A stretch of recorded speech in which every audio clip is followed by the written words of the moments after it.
Good afternoon mga boss. Ito pong picture na to ay hindi po sa akin. Credit po sa may owner. Nakita ko lang po sa Facebook din. Ginaya ko po siya dati. Ito na po yung kinalabasan ng pagkopya ko sa kanya. Na kulay dilaw. Nung una na ano ko sa kanya, parang nakyutan ako kasi kakaiba. Kadalasan kasing mga nare-restore mga black, blue, red, para kako maiba naman.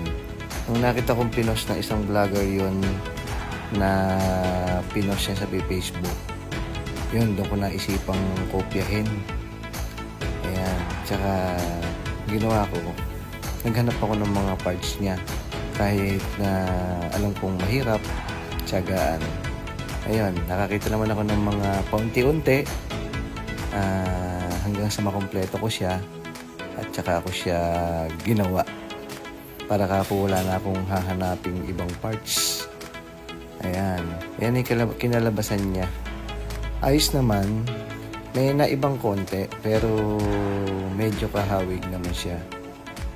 Ayan, sulit naman yung pinaghirapan.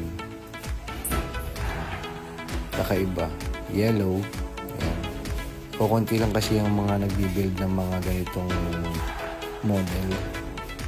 Ako, ang gusto ko kasi yung medyo kakaiba. Ayan. Medyo sulit talaga. Matagal lang talagang magkumpleto ng piyesa. Ayan na siya ngayon. Salamat mga boss.